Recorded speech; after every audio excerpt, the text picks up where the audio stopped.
Have you ever noticed that some individuals possess a unique aura? That sense of calm and warmth that envelops us when we encounter someone extraordinary? Today, I'm excited to share insights I've gathered over the years in my ministry that have profoundly altered my perspective on those around us. My beloved, it is no coincidence that you find yourself watching this video at this very moment. God has a remarkable way of leading us precisely where we are meant to be. And today we will delve into a topic you may have noticed but never fully comprehended: the special signs found within the eyes of God's chosen ones. You know that scripture that conveys, "The eyes are the lamp of the body," in Matthew 6:22. Jesus was not merely discussing physical sight, he was revealing something much more profound. Throughout my journey, I have met incredible individuals, and I began to discern an intriguing pattern within their gazes. Let me share a story that unfolded just last week. I was seated in a cafe waiting for a friend when a woman approached my table. She said nothing at first, but simply looked at me with eyes I would recognize anywhere. They were eyes imbued with something profound, something that words alone cannot capture. And do you know what she uttered? "God sent me to you today." She was absolutely right. We had a vital message for one another. It's amazing how God works, isn't it? He places signs in every corner, even within our eyes. I am not speaking of color, shape, or any mere physical attribute. This is something much deeper, transcending the natural and connecting with the supernatural. Today, I will unveil 3 primary marks that identify the eyes of a chosen one of God. Pay careful attention because you may be one of them without even realizing it. Or perhaps you know someone who embodies this and will now understand why they have always seemed extraordinary to you. Before we proceed, there's something essential I need you to do. If you haven't yet become part of Chosen One's Sanctuary, click that subscription button now and enable notifications. Why, you ask? Because what I'm about to share is merely the beginning of a series of revelations God has been showing me, and you won't want to miss any of them. Plus, your subscription supports our mission to reach more individuals like you who are seeking their divine purpose. The first mark that signifies the eyes of a chosen one is the unmistakable shine. Pay close attention. This mark is so special that once you recognize it, you'll recall specific individuals who've crossed your path. You know those people who, even in a crowd, seem to radiate a special light. It's not about physical beauty, it's something deeper, as if they possess an inner light shining through their eyes. Let me share a personal story. Last week, while visiting a church member in the hospital, the atmosphere was heavy, as hospitals often are. Yet there was a nurse whose gaze conveyed immense peace and hope. Even behind a mask, her eyes lit up the room, and patients remarked how they felt uplifted merely by her look. My beloved, this is the unmistakable shine in action. What's even more remarkable is that this shine is not contingent on circumstances. You may know someone who, despite facing difficulties, maintains a light in their gaze that doesn't flicker.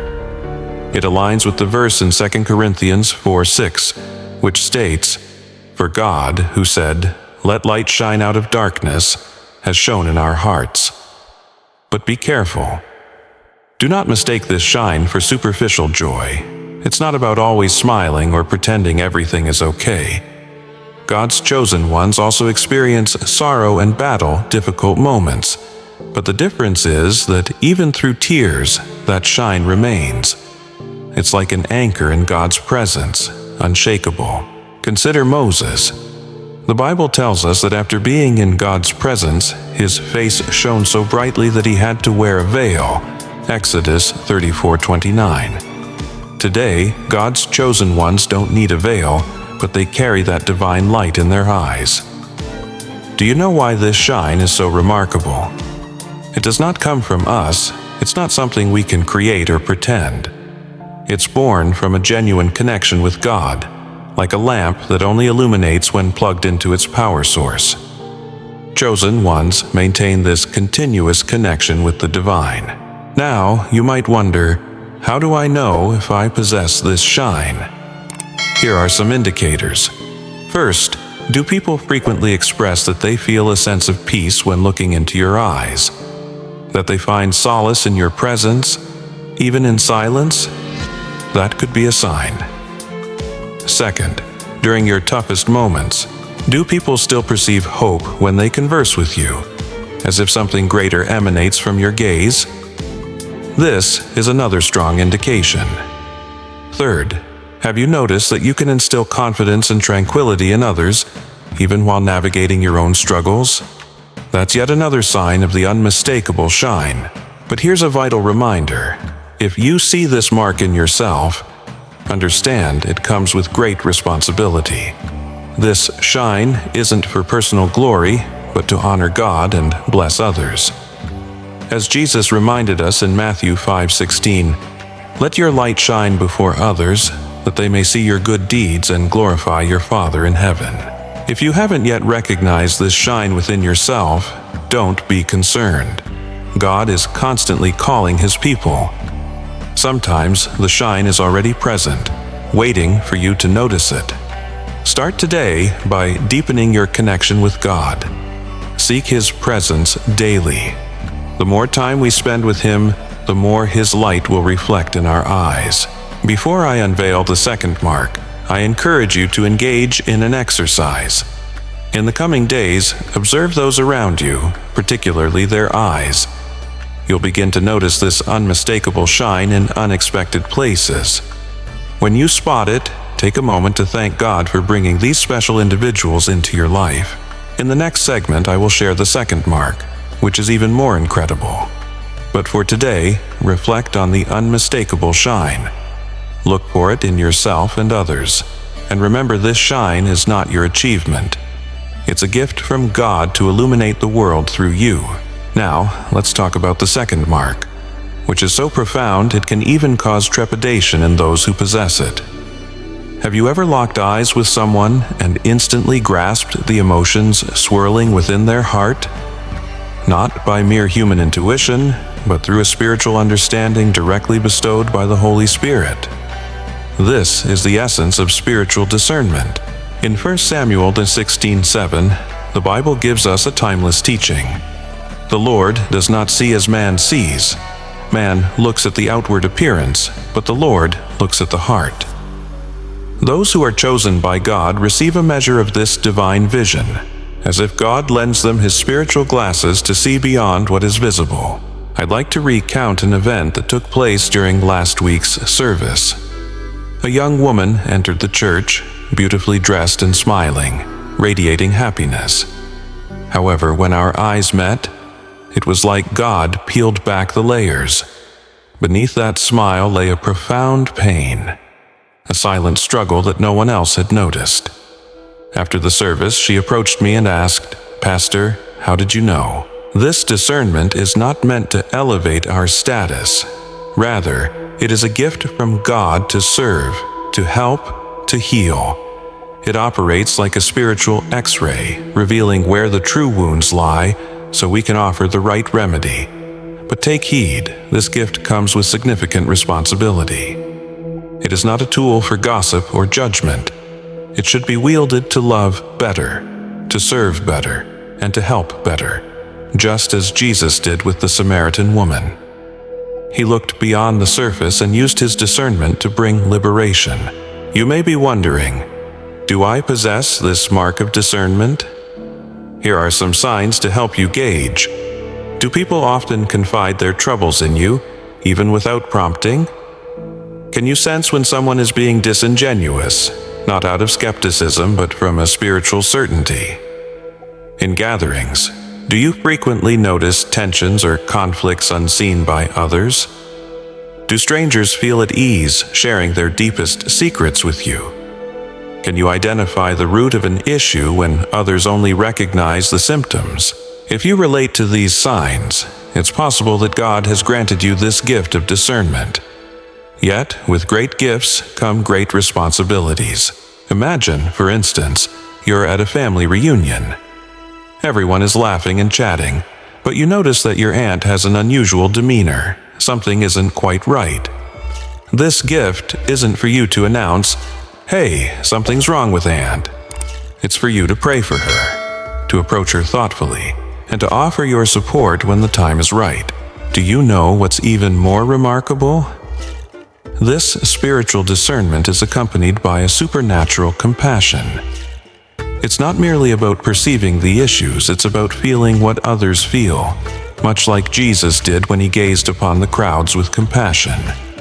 However, I must emphasize an essential point. This gift must be cultivated and safeguarded.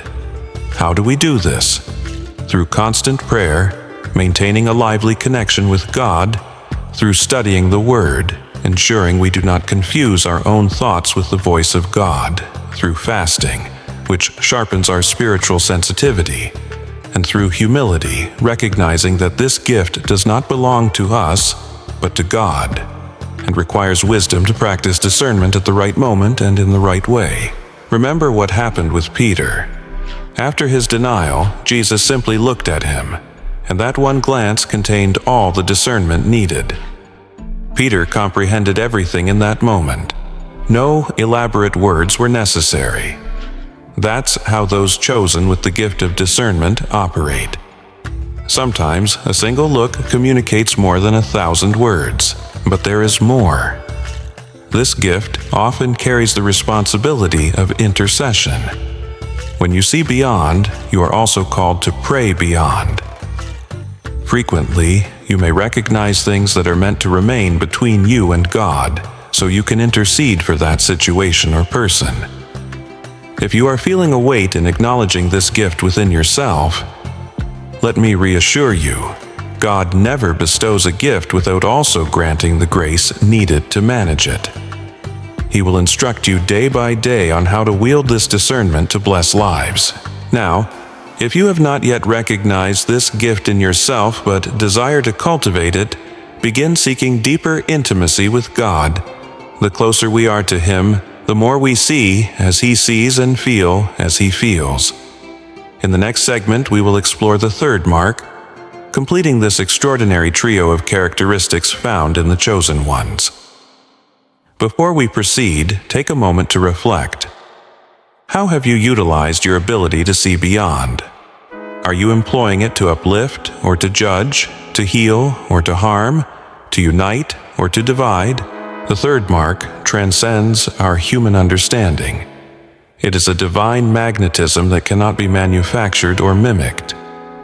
You may have encountered individuals like this in your life, the ones who, without uttering a word, radiate something inexplicable through their gaze.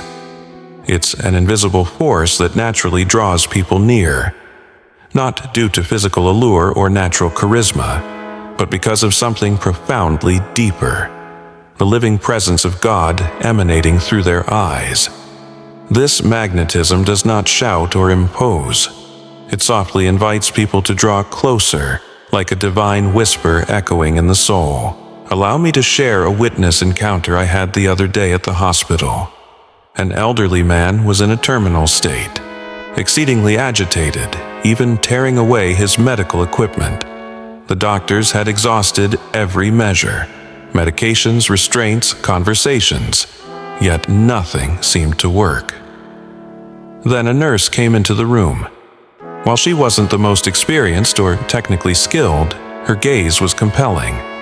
She simply held the man's hand, looked into his eyes, and in minutes he was at peace. The doctors were bewildered by the shift, yet we recognize it as divine magnetism in action. This magnetism resembles a gentle perfume, an aroma that does not need announcement. Its fragrance spreads freely, attracting those around. We observe this in David's life.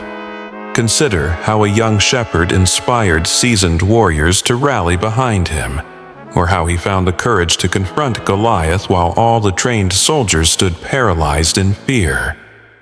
The answer lies in his eyes, eyes that reflected unwavering confidence in God. eyes that had privately witnessed victories before they ever manifested publicly. What's even more extraordinary is the mysterious and unexpected operation of this divine magnetism. You may simply be seated on a park bench, lost in thought, when a stranger approaches you to pour out their deepest pains. Or you could be present in a heated meeting, and your mere presence begins to soothe the atmosphere. It's not about your words or actions, it's an intrinsic flow from your gaze, a river of peace welling up from within. This gift serves a higher purpose beyond just drawing people in. It beckons them closer to God. It's as if the chosen ones serve as living bridges between heaven and earth, channels through which divine presence flows freely. When someone gazes into the eyes of a chosen one, they glimpse a piece of heaven, experience a touch of the divine, feel a moment of eternity captured in time. Divine magnetism doesn't strive for the spotlight or applause.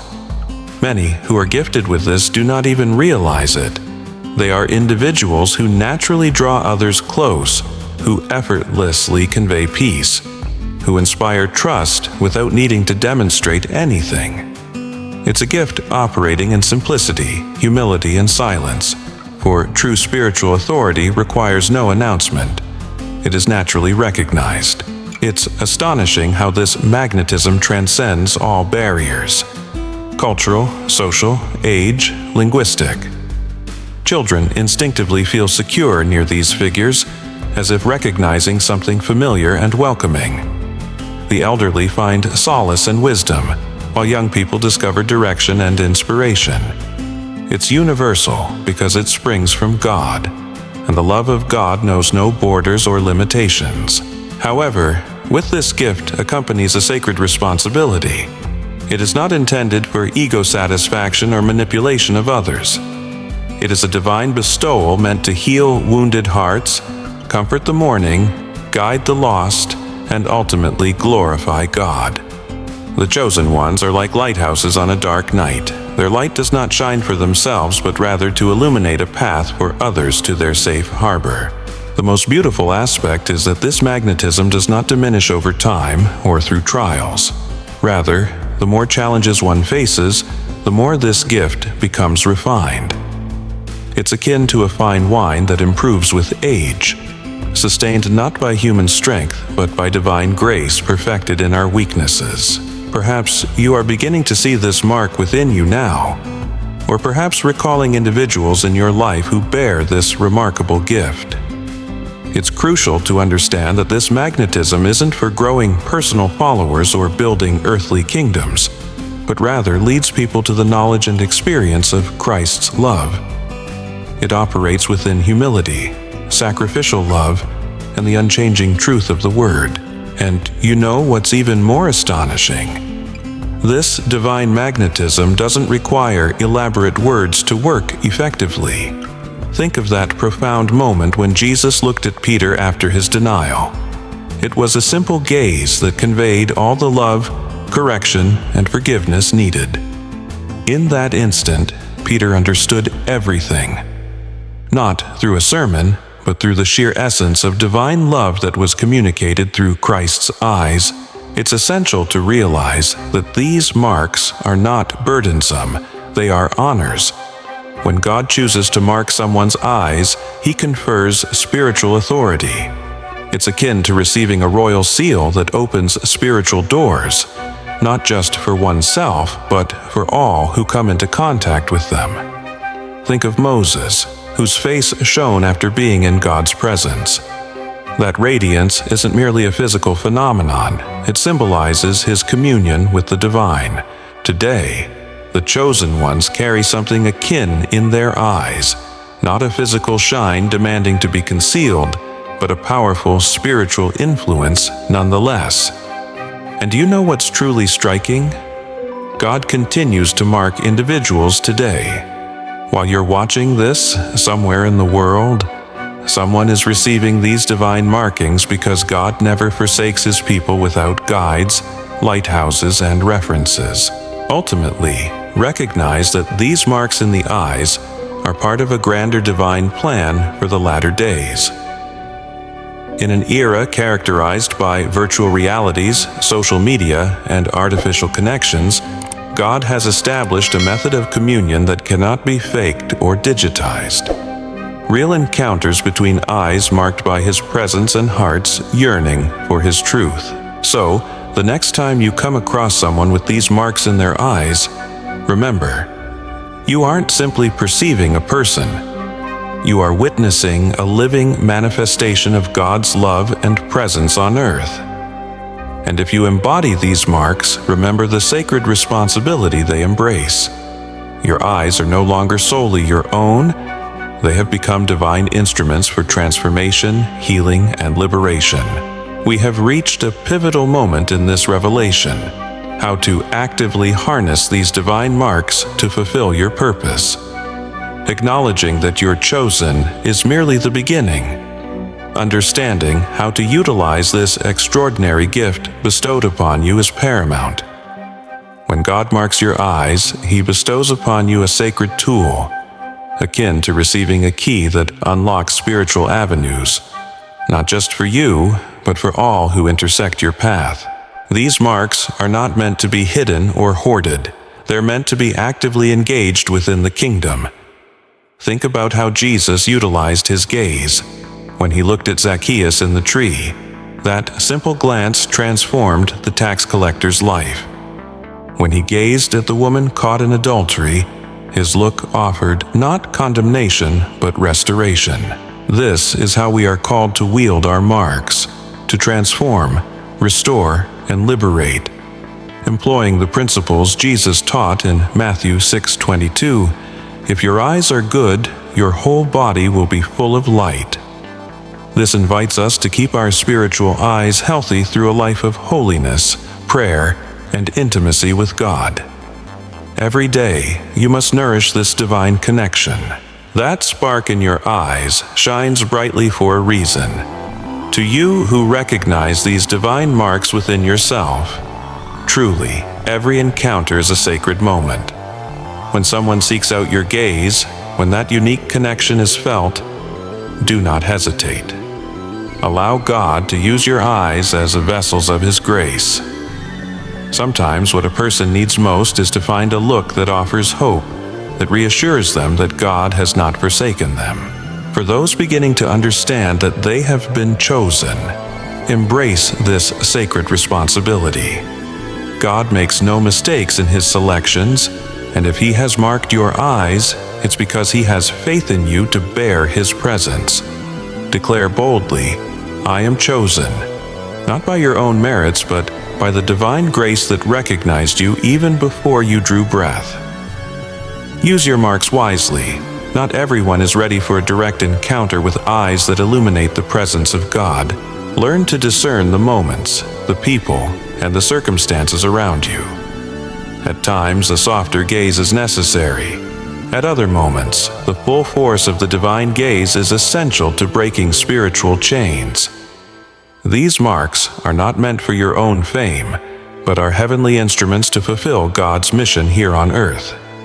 Use them to forge connections rather than barriers, to unite instead of divide, to mend rather than harm. Your marked eyes are like guiding lighthouses meant to lead people to Christ, not to yourself.